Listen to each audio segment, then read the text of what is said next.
tout le monde, je suis ravie de vous retrouver aujourd'hui dans une nouvelle vidéo pour vous présenter une vidéo mais qui me tenait tellement à cœur. C'est une vidéo que je voulais absolument faire sur ma chaîne, voilà, pour... Je sais pas, en ce moment je suis en plein dans mes souvenirs. Ça y est, ma maman elle a vendu son appartement dans lequel j'ai grandi depuis mon enfance. Bon ben ça fait 5-6 ans que je suis partie de chez ma mère. Mais voilà, ça c'est vraiment l'appartement où j'ai grandi et ça me fait quand même un petit quelque chose. J'avais envie de faire du coup une vidéo spécialement sur les dessins animés en fait que je regardais pendant mon enfance. Donc je pense que c'est plus des dessins animés de... allez, on va dire entre 90 et 2000, mais plus 2000 parce qu'évidemment je suis née en 92, donc à 3 ans je regardais pas forcément, enfin entre 1 an et 3 ans je me rappelais vaguement voilà des dessins animés que je regardais. Donc on va dire que c'est plus aller entre les années 2000, les dessins animés que je regardais avant d'aller à l'école et tout ça. Donc du coup j'ai décidé qu'on allait peut-être revoir les génériques ensemble, parce que je pense que ça peut être super drôle, surtout les musiques, mais vraiment des musiques qui restent en tête. Ils ont des histoires, ils ont tout leur temps pour toi. Et c'est Franklin. Bon bref, je crois que vous l'aurez compris, je crois que le dessin animé qui m'a suivi pendant pas mal d'années avant d'aller à l'école, c'est Franklin. Non mais Franklin, la tortue verte avec son ami, l'ours avec Lily, c'était quoi? C'était un castor? Non mais c'était juste énorme. Après avec sa petite sœur qui est née, enfin j'ai suivi toutes les histoires de Franklin. Je crois que j'en ai pas loupé un seul. Et c'est vraiment voilà un dessin animé qui m'est resté marqué. C'était impossible que j'aille à l'école sans voir un épisode de Franklin. Je me revois avec mon petit chocolat chaud dans mon biberon et tout ça. Non mais... bref, ça c'est vraiment mon enfance. Dites-moi franchement si Team Franklin est là. Qu'est-ce que j'aimais ce dessin animé, c'est fou. 1, 2, 3, on est toi génie et triplé, plutôt gentil. On va vous emmener là-bas au pays des contes. Avec ses souris, la caisse qu'on raconte. Non mais qui se souvient des 3 petites sœurs? Je crois que je suis une des seules, pareil, qui a marqué mon enfance. Mais en fait, le matin, voilà, il y avait vraiment tous les dessins animés avant de partir à l'école. Je crois qu'on commençait à 8h30 si je dis pas de bêtises. Et à partir de 7h30, voilà, j'étais levée et je déjeunais en fait devant les dessins animés. Et les 3 petites sœurs, ça m'a tellement marqué, c'était tellement bien. Et il y avait toujours la sorcière au milieu, voilà, il leur arrivait toujours des misères mais elles arrivaient toujours à s'en sortir. Et j'étais fan de ces 3 petites sœurs, mais vraiment il y avait une en rose, une en bleu, une en vert. Au fur et à mesure que je parle, je vais essayer de vous mettre les génériques et tout parce que ça vous dit... Ah, je suis trop nostalgique, je vous assure, j'aime trop. Et il y a des génériques, on voit que ça a vraiment mal vieilli quand même, enfin je sais pas. Comme après Chichi Gros Minet, parce que je vous parle mais en même temps j'ai mon carnet parce que franchement j'y ai passé un moment à... je sais pas, à faire tout le tour des sites internet pour me remémorer mais tous ces dessins animés. Et encore je vais pas tout vous dire parce que c'est vraiment les dessins animés que moi je regardais. Après il en existait énormément, voilà, et je regardais pas tous, c'était impossible de tout regarder. Mais moi c'est vraiment voilà, des dessins animés de filles, hein, tout ça que je regardais. Et mes Titi et Gros Minet, je crois que c'est le générique qui m'a le plus choqué tellement, mais il est vieux. C'est abusé avec Gros Minet qui essaye de sortir Titi de sa cage et tout avec la grand-mère. Mais la grand-mère Mamé, je sais plus comment elle s'appelait, ou Mémé, ou je sais plus trop. Ah mais voilà quoi, c'est trop quoi. Un jour j'avalerai ce canari, j'en serai ravi et je le dis. Tu peux toujours rêver, mon petit. Quels bons amis Sylvestre et Titi. Et jamais rien n'arrête leur enquête sur toutes les facettes de cette planète. Donc c'était un dessin animé qui passait le soir et c'était surtout avant d'aller nous coucher. Et je me rappelle qu'on était dans le canapé avec mon frère et que pareil on pouvait pas aller se coucher sans avoir regardé ce dessin animé. C'est Bonne Nuit les Petits. Non mais avec Pimprenel et Nicolas, non mais... c'était énorme. Bonne nuit les petits.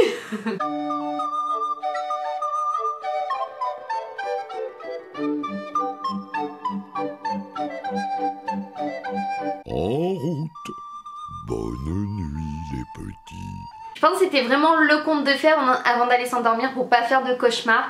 C'était vraiment bien trouvé, on se couchait avec des étoiles plein les yeux. Alors ce dessin animé, mais je sais pas si vous vous rappelez aussi, mais je vais vous dire ça à chaque fois, mais Martin Matin, tous les matins en se levant, Martin Matin. Non mais ça, c'était un magicien quoi. À chaque fois qu'il se levait, il avait un déguisement différent, il devait vivre dans la vie par exemple de Batman, dans la vie de Spider-Man, dans la vie d'un chevalier, dans la vie d'un roi mage. Enfin il lui arrivait que des misères et tous les matins quand il se levait, vous pouvez être sûr voilà, qu'il avait une mission à accomplir. Martin Matin, tous les matins en te levant. Martin Matin, tu te demandes ce qui t'attend. Une queue, des ailes de dragon. De dragon? Sorcière ou homme. Mimi Cracra. Non mais j'avais même le livre pour vous dire et je crois que je dois l'avoir encore dans un carton chez ma mère. Mais c'est de la folie ça aussi, ça m'a marqué et c'est comme ça que j'ai connu les nouilles. Non mais je vous assure, c'est parti de ça parce qu'à chaque fois elle faisait toujours des conneries, hein, Mimi Cracra elle était un peu sale quoi, d'où son nom. Et en fait elle avait pas fait les nouilles, elle avait laissé des nouilles dans le lavabo et tout, bref après elle devait nettoyer je sais plus trop quoi. Et c'est comme ça que j'ai connu les nouilles, mais je disais à maman mais comment ça se fait, c'est quoi les nouilles? Et en fait elle m'a expliqué mais c'est un peu comme des pâtes, nanana, donc voilà. Et c'est comme ça que j'ai connu ce que c'était les nouilles et au passage j'adore ça. Mimi Cracra, l'eau elle aime ça. L'eau moi j'adore ça, ça dégringole et je rigole. Mimi Cracra, l'eau elle aime ça. Tant que si ça mouille, je fais des patouilles. Mimi Cracra, l'eau elle aime ça. Encore un peu d'eau pour Mimi Cracra. Oh non et ça, debout les zouzous. Non mais ça aussi c'était mal fait, mais qu'est-ce que c'était moche. Mais j'aimais bien regarder ça quand il n'y avait rien à la télé. Ça c'était vraiment le dessin animé, je sais pas quoi faire, je m'ennuie, off, il y a que ça, je crois que c'était sur la 5, le truc que je regardais jamais. Et voilà, debout les zouzous, c'était une famille et pareil, le petit faisait toujours des bêtises, il lui arrivait toujours plein de choses. Zizoum zoum, ça remue, ça secoue, ça vous donne des ailes, c'est super étincelle. Allez-y, debout les zouzous, zizoum zoum, bougez-vous les zouzous. Est-ce qu'on en parle des malheurs de Sophie? Alors ça c'est vraiment un dessin animé qui m'a perturbée pendant mon enfance. Parce qu'il y avait plusieurs épisodes, hein, parce que les malheurs de Sophie lui arrivaient mais tous les malheurs du monde. Donc c'est pour ça quand il nous arrive plein de choses qu'on a la vie en noir, moi ça me fait toujours penser aux malheurs de Sophie. Elle tachait ses robes, sa belle-mère ne pouvait pas se la voir. Sa maman était décédée, donc son père s'était remarié avec du coup sa belle-mère. Ses demi-sœurs on n'en parle même pas, c'était des grosses... Elle avait saccagé sa poupée, elle avait salé sa robe, elle s'était enfuie, elle mangeait des groseilles, elle s'en mettait partout sur la robe, enfin bref, plein de choses. Et moi je peux vous assurer que ce dessin animé m'a perturbée parce que en fait il était ultra triste. Je sais pas ce que vous en pensez, mais c'était vraiment des dessins animés assez choquants quoi. Moi quand je les revois, mais je chiale, mais vraiment je pleure quoi. Moi ça m'a traumatisé un peu les malheurs de Sophie, même si j'adorais ça, je crois que c'est un de mes dessins animés d'ailleurs préférés. J'adorais regarder la série, dès qu'il y avait les malheurs de Sophie, je disais à mon frère tu coupes tout à la télé, moi je regarde ça. C'était traumatisant parce que c'était vexant. Et elle avait perdu sa maman, son papa était loin parce qu'il était en mission pour travailler, donc elle devait vivre avec sa belle-mère désespérément parce qu'elle n'était pas majeure. Plusieurs fois elle pleurait et tout, et moi je pleurais avec elle quoi. C'était vraiment hyper triste, et je sais même, je crois qu'à la fin son papa était décédé. Et ça c'était catastrophique. Et d'ailleurs le film était sorti au cinéma, que j'avais été voir, j'avais pas forcément aimé non plus. Le dessin animé que je trouve qui m'a fait réaliser que quand même, nous on a eu des dessins animés pas faciles dans notre enfance et qui nous ont quand même forgé notre caractère. Mais carrément quoi, franchement quand on voit les dessins animés de maintenant avec ce qu'on avait nous avant, c'est pas le même truc quoi.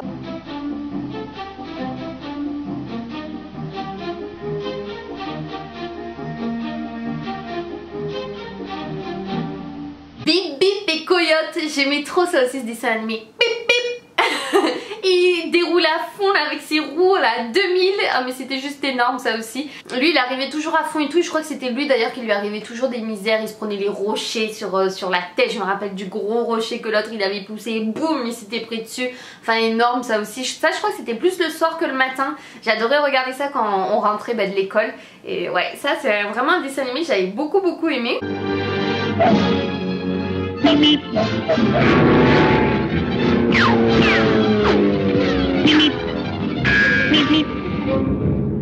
Les histoires du Père Castor. Non mais ça aussi. Père Castor, raconte-nous une histoire. Père Castor. Non mais... ça j'adorais aussi, et puis il racontait toujours plein de choses. C'est des dessins animés qui se perdent, c'est vraiment dommage parce que moi c'est vraiment des choses que j'aurais vraiment re-regardé en fait avec mes enfants. Donc j'espère vraiment, si quelqu'un m'entend, que vous, je sais pas, vous sortez des DVD sur les dessins animés d'avant quoi. C'était vraiment des choses moi qui me passionnaient et j'en garde d'énormes souvenirs. Je crois que ce sont même mes plus belles années où j'ai découvert tous ces dessins animés. Père Castor, raconte-nous une histoire. Père Castor, raconte-nous deux histoires. Père Castor, Père Castor, mets tes lunettes et lis-nous tout. Bon, Pokémon, je crois que c'était la base. Ça j'ai joué je crois de mes 10 ans à maintenant, hein, parce que là j'ai presque fini le Pokémon Soleil. D'ailleurs j'avais fait une pause parce qu'avec le travail et tout c'était pas possible, j'arrivais plus. Et là depuis que j'ai eu mon entente et tout ça, j'ai quasiment fini le jeu. Ouais, donc moi avant j'avais la Game Boy Color, j'avais la Game Boy en noir et blanc. Et les Pokémon je les ai tous eus, j'ai le bleu, le rouge, le jaune, le or, le argent, tous. Pokémon c'est la vie, les dessins animés je les connais par cœur. Et pareil, je trouve que Pokémon dans les dessins animés, les émotions tout ça des personnages, ça prend au cœur des fois quand Pikachu est malade, quand un Pokémon doit se transférer au centre Pokémon, quand ils se battent, que... Voilà, bah, des fois ça fait mal au cœur aussi, bah je sais pas, je dois être trop sensible aussi, hein. Ça doit être ça doit être les deux je pense. Un jour vous serez le meilleur dresseur. Je me battrai sans répit. Je ferai tout pour être vainqueur et gagner les défis. Pokémon, attrapez-les. Angela. Non mais Angela, alors là c'est à tout prix, il faut que je vous montre le dessin animé. Qu'est-ce que c'est moche! Mais qu'est-ce que c'est moche! Je vous assure, les personnages sont tellement mal faits. Angela, mais elle est moche. Et celle que je trouvais tellement belle quand j'étais petite, la blonde et tout ça, qui était vraiment une grosse connasse avec Angela, je la trouvais super belle. Alors que dans le générique, maintenant quand je revois, mais c'est super mal fait et c'est moche. Mais c'est moche, je vous assure, mais c'est ce qui fait tout. C'est ce qui fait tout ce dessin animé. Choubidoubidou waouh waouh, je m'appelle Angela. C'est petite fâchée, Nanette Manoir a le nom de m'embêter. La vedette de l'émission aujourd'hui, c'est moi, ce n'est pas Nanette Manoir.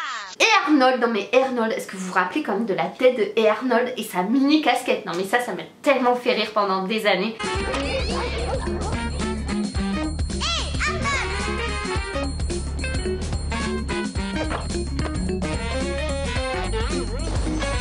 Pingu, mais qui se souvient de Pingu? Je sais même pas si ça se dit comme ça, mais c'était le pingouin, c'était un des dessins animés, je crois que tous les décors en fait étaient faits en pâte à modeler, c'était un des premiers je crois, et ce jeune pingouin il était tout le temps maladroit Pusher, ça me faisait tellement de peine, il était toujours avec sa famille, ses amis, sa petite soeur et tout. Je me rappelle que ça parlait pas français, ils parlaient en fait dans leur langage de pingouin quoi, tout, mais tout se passait en fait dans les émotions.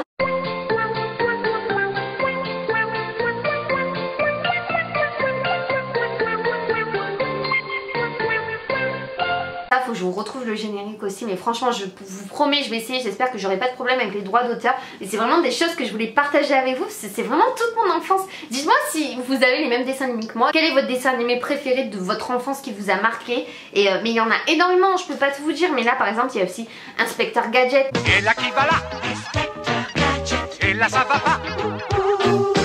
Oh là je suis là! C'est moi que voilà! Ça va être la joie. Lucky Luke, moi je regardais pas, c'était plus mon frère, Tintin aussi. Après il y avait Cédric et Titeuf. Non mais Cédric et Titeuf, moi ça m'a marqué. Je regardais ça à chaque fois que je rentrais de l'école. Vous savez avec les minicums et tout ça. Oh mais les minicums, qui connaît les minicums? Minicums, on est sur Minicums et les Minicum. Au goûter, voilà, il y avait les minicums quoi. C'est la base de chez base, nous, dans les années 90 à 2000. C'est trop dommage que ce se soit perdu. Il y avait tous les bons dessins animés quoi dans les minicums. Les Kangoo Junior, c'était les petits kangourous qui faisaient du basket et tout à l'école, j'aimais trop. Rendez-vous tous à sous la lampe, on vous attend sur l'île du bonheur. Tous les kangourous, tous les petits fous, on la fête avec les professeurs. Rendez-vous tous. À Denver le dinosaure, il y avait le bus magique. Je regardais mais pas tout le temps, c'était pas vraiment un des dessins animés mais ça existait et voilà, je suis tombée dessus déjà plein de fois, j'ai regardé plein de fois. Mais voilà, je peux pas tout vous dire sinon on s'en sort plus. Tortue Ninja, voilà, c'était la base avec leur pizza et tout, enfin moi, ah ça me faisait rêver, je vous assure. Et les Razmoket, non mais les Razmoket, le générique on en parle ou pas, du petit bébé quoi qui est chauve avec un poil sur la tête. Non mais ils avaient même sorti le jeu des Razmoket. C'était sur quoi? Je crois que c'était sur PlayStation, mais à l'époque je l'avais acheté, il était génial. Mais vraiment je m'étais éclatée, il y avait plein de défis, c'était vraiment dur des fois et tout. Et enfin je dis ça mais peut-être parce que j'étais petite aussi donc ça me paraissait vraiment dur. Mais c'est tellement des bons souvenirs et les Razmoket, bah c'est toute mon enfance ça aussi, c'est... Ah j'aime trop, j'aime trop. Il y avait la Panthère Rose.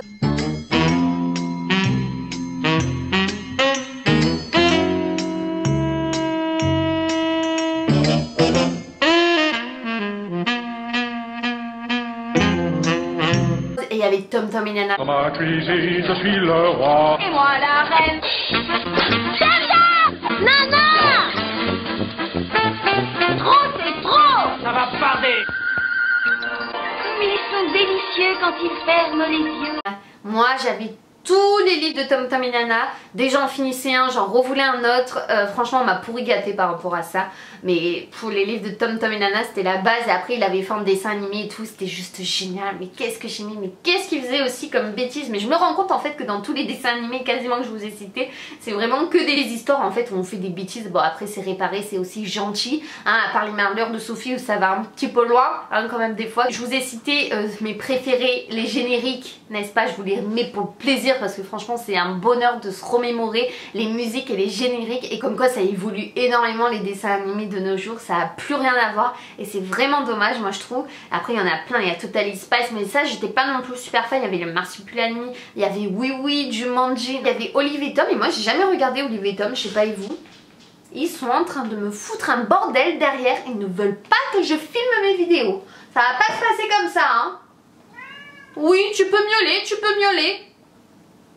Ça suffit Pacha. Bref voilà, en tout cas j'espère que cette vidéo vous aura plu. Dites-moi si vous voulez une autre vidéo spécialement sur les séries, émissions d'avant quoi, qu'on regardait nous le soir à 19h. Ouais, le Big Deal, non mais le Big Deal quoi. Enfin j'en ai plein à vous citer. Ça sera pour une prochaine vidéo, donc pouce en l'air si vous voulez des vidéos comme ça sur ma chaîne. N'hésitez pas à vous abonner si ce n'est déjà fait. N'hésitez pas également à me suivre sur Instagram, Snapchat et Twitter, sur mes réseaux GirlyAlex83. Sur ce je vous fais de gros et énormes bisous et on se retrouve très vite dans une nouvelle vidéo. Gros bisous tout le monde, bye bye.